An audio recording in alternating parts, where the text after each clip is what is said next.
God's timing is wakati umefika.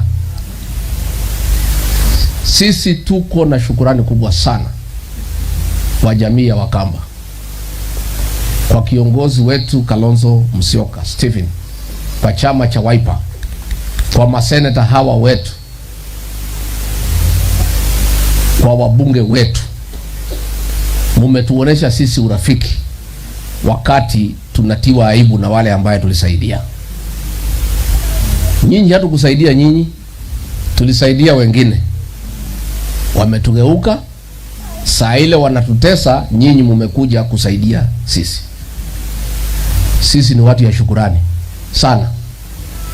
Na hatuwezi sahau ile watu ya Wiper kiongozwa na Stephen Kalonzo Musyoka, mumetuonesha juzi. Imetengeneza urafiki wa kudumu na wa maisha kati ya nyinyi na sisi. Na sisi si watu ya kuongea hivi hivi. Tukiamua watu ni marafiki zetu, inakuwaga namna hiyo. Pia tunakumbuka mwaka wa 2007. Kiongozi wenu Stephen Kalonzo Musyoka alisaidia Mwai Kibaki akiwa na matatizo, ameshida kura ya rais lakini hana wabunge ya kuendesha serikali. Kalonzo akakuja akamsaidia Mwai Kibaki, akasaidia serikali yake, na hiyo serikali ya Kibaki na Kalonzo ndio ilifanya ile maendeleo ya uchumi haijaonekana Kenya tangu independence. Na sisi tulisahau kulipa Kalonzo hiyo deni. Iko. Na sisi ni watu ya kulipa madeni. Tulikuwa na ya Ruto, tumelipa. Sisi hatuna deni yake sasa. Si tumelipa yeye. Tulikuwa tunataka kulipa na installment, tumemlipa the first installment na ameleta madharau. Tumesema hiyo deni imekui. Sisi hatuna deni yake. Sisi tuko free. Sasa tuko na madeni mengine kidogo ndio tunataka tulipalipe madeni. Tukae bila deni. The former deputy president was also accompanied by his allies who took the opportunity to bash President William Ruto over what they termed as betrayal for impeaching Rigathi Gachagua. The leaders, including former county governor Ferdinand Waititu, Senator Dan Manzo, and Kiambu Senator Karungo Thangwa, each took an opportunity on the podium to jab at the Kenya Kwanza administration. Alipanga njama ya kumtoa mamlakani Rigathi Gachagua. Alikuwa ametafuta mtu mwingine hapo alete hiyo motion. Lakini kuangalia sana, akasikia vile Wakamba na watu wa Mount Kenya wameamua kushikana. Akaona ndio haribu hivyo, atafute Mkamba mmoja, ule Mutuse, ati ndio akuja atoe Rigathi, ati ndio sisi tuchukie nyinyi. Hatuwezi chukia nyinyi, hatuwezi, sababu tunajua huyo ni pesa alipata, si ndio? Na mimi ningetaka kusema Kalonzo Musyoka ni mtu mzuri zaidi. Hiyo nitasema hapa nikiwa hapa, sababu yeye vile alijua ati watu wa Mount Kenya wanataka kutenganishwa na watu wa Ukambani kutumia Mutuse.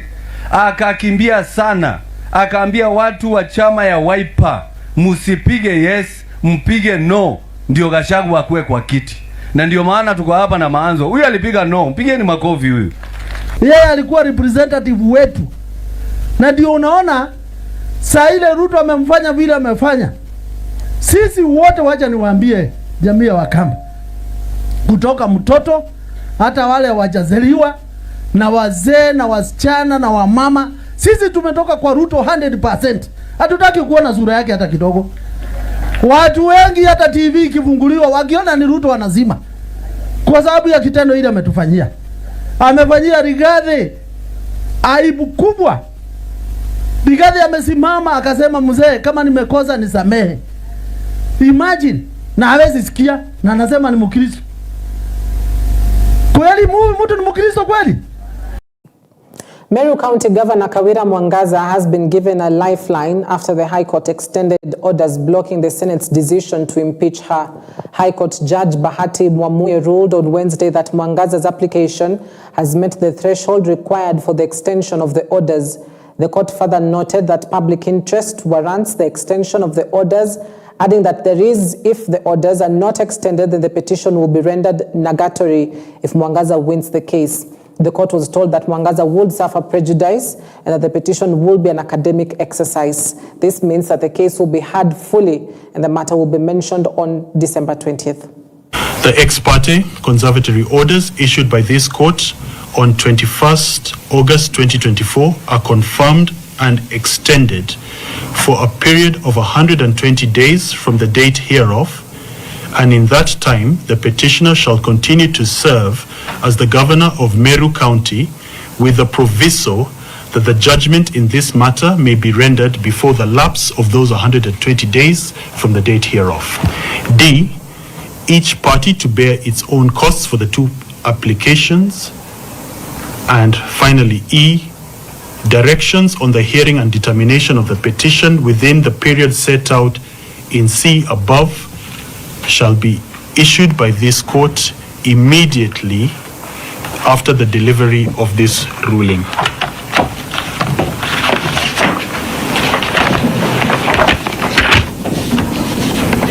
Dated, signed and delivered in open court on this 18th day of December 2024. I will then add the counsel who appeared in the matter. And also on the application by the Senate to discharge the conservatory orders that were issued on 21st of July this year. So the court has proceeded and confirmed those orders, but also it has proceeded and given very stringent directions on the timely disposal of this matter. So we intend to comply with those directions, but as of now, the position is that the governor of Meru remains to be Honorable Kawira Mwangaza. She will continue discharging her duties until such a time when judgment will be delivered on merit. Thank you. I'm so happy today. I want to thank our court and also our people for support. Now, I believe that the days that we have been given, we will comply with the court, and I believe that whatever God has given to a person, none can take it from that person. So I believe even after 100-something days, God will still give us miracle, and that is my faith. Mine is to thank my supporters. So many have been praying for me, and I believe their prayers have been answered. God bless you all, especially mamas from Meru County. I think this is the best Christmas gift the Meru County people have received or were hoping to receive. To have their governor back for another 120 days as the petition awaits to be concluded.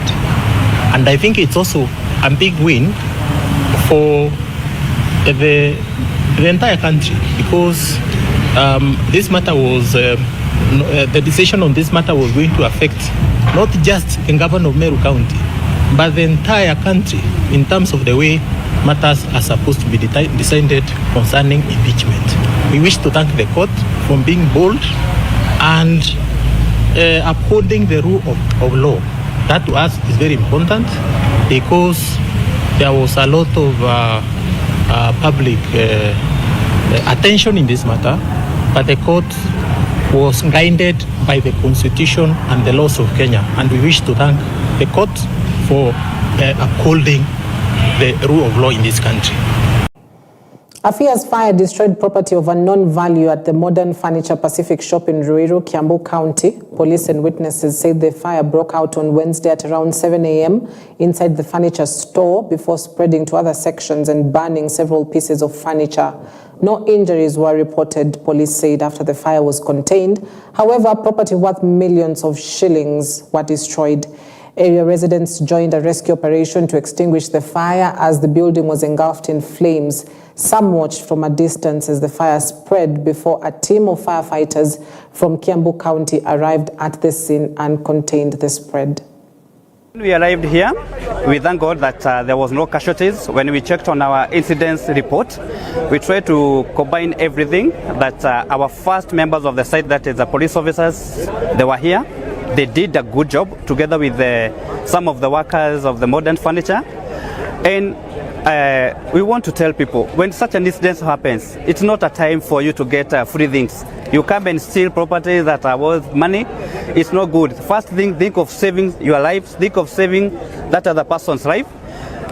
Police officers rushed to the scene, accompanied by firefighters from Thika and Ruiru.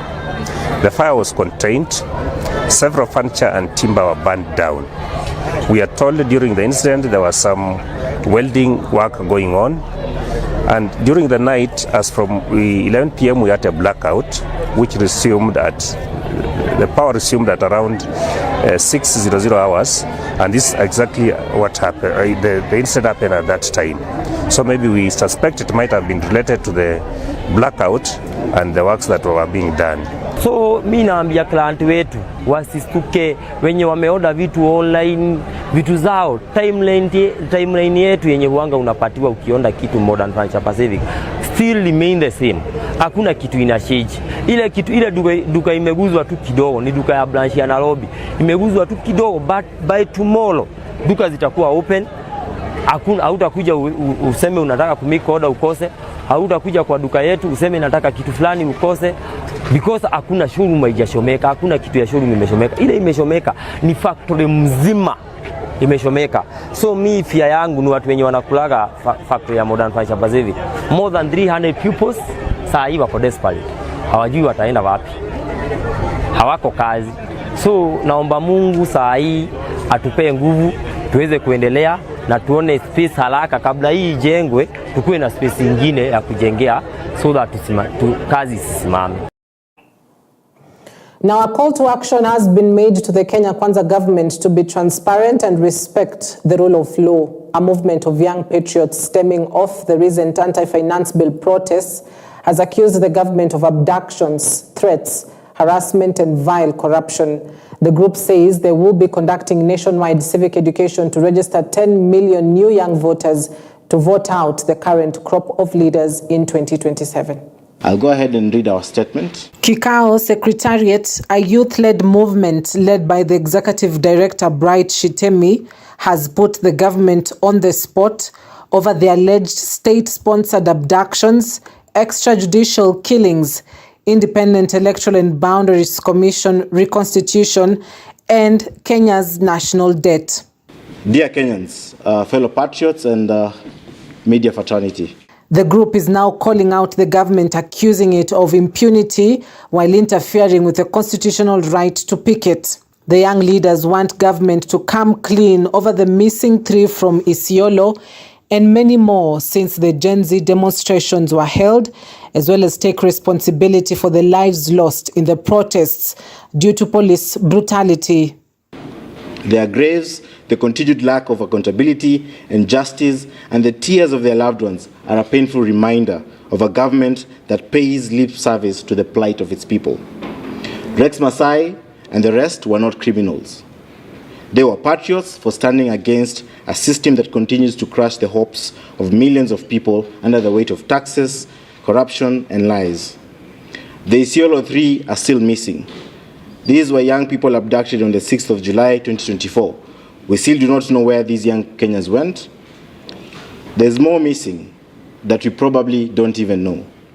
With less than 3 years to the next general elections, there is the burdening issue of reconstituting the Electoral Agency, IEBC. President William Ruto signed into law the IEBC Amendment Bill of 2024, which set the pace for the reconstitution, but the process has stalled due to court cases. The IEBC is mandated by the Constitution to conduct boundary review, which they are yet to do so, as well as conduct by-elections in select constituencies and wards. The IEBC is also supposed to have done boundary review by March this year. So this has not been done. That tells you that we are heading towards chaos. So fellow Kenyans, we cannot continue to deliver our elections under the shadow of electoral manipulation. The integrity of our election is the foundation of our democracy, and we derail its sanctity by disregarding constitutional timelines. We are setting ourselves up for trouble. We have to learn from our own history, in which some of the political class have painted with blood. In response to Senate Majority Leader Aaron Cheruiyot remarks while in Baringo County, accusing social media users, especially the young people, of fabricating lies, the youths have dismissed the Kericho senator, saying the government is the serial liar. Problem is we are spreading lies is because they come here and say we have allocated 500 million to build a stadium, And when you go to the ground with equipped with your camera, you can see there's nothing going on there. Like we can clearly see from the records, they are looting. So they are scared. It's not because you're spreading lies, but because digital media has given us access to knowing the truth. You can no longer just come and say we have allocated money. Tumetenga, tumeeka, tumepanga, tuko na mikakati. You don't do that anymore. The youth of this country are awake. We have the power. So anytime you hear somebody speaking things that you are not agreeing with, stop them. Why? You have the power. You have the vote. You have your ID. Kikao Secretariat has also expressed its support for the clergy for overwhelmingly speaking against lies, corruption and impunity by the Kenya Kwanza regime, affirming that Kenyans should not allow politicians to weaponize places of worship to sanitize their misdeeds. 2024 has been a significant year in Kenya's political landscape, with the Gen Z uprising sending shockwave across Kenya and across the world. Youths have been at the forefront, keeping the government in check and calling for accountability, putting in mind the 2027 elections. The big question now is, will they succeed in the long run? Cynthia Nanjala, EBN TV, Nairobi. Now, to address the rising cases of gender-based violence and the alarming increase in the killings of female victims by male perpetrators, driven by regressive expressions of gender brutality and impunity, Deputy President Kithure Kindiki held a consultative meeting with various actors on the implementation of a cabinet decision on establishment of a multi-sectoral working group that will develop a comprehensive approach to engage society, identify gaps in law enforcement, and address the underlying drivers of these heinous acts.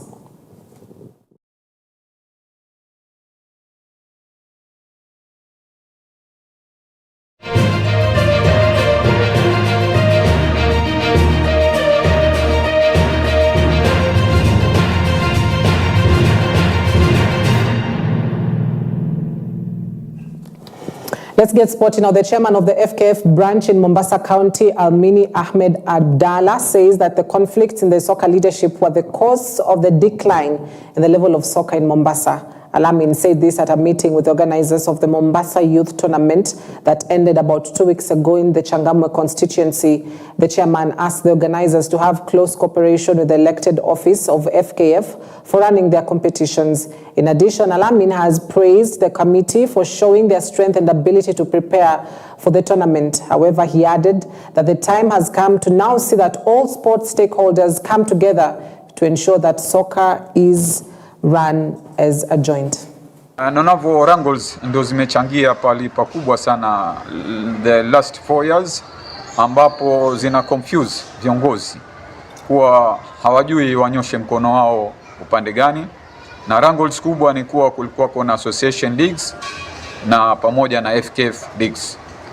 I think wakati nilikuwa na kampeni niliwaambia timu zote kuwa Mungu akitujalia kushinda leadership, milango yetu FKF tutayafungua ili tucheze ligi moja hapa Mombasa County, ile masala ya wrangles zipotee. Niliwaomba baada ya hiyo tournament wakishapumzika tuje tufanye kikao, watueleze hususan walikiendeleza kivipi.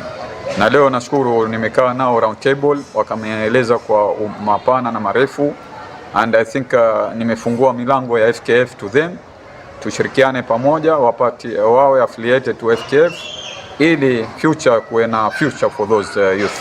I think wali rise leo kuwa wako tayari kufanya hiyo tournament ya beach, and I think bila any hesitation I think tumewapa blessing za Mombasa County FKF waendelee, na tutawasaidiana pali pa sponsorship na kuorganize proper hiyo tournament endelee, kwa sababu beach soccer officials huwa ni special na kiwanja kinamakiwa pia special. Kwa hivyo those are the things ambazo tutasaidiana na hii kamati, ambao naona hii kamati ina uwezo wa kufanya.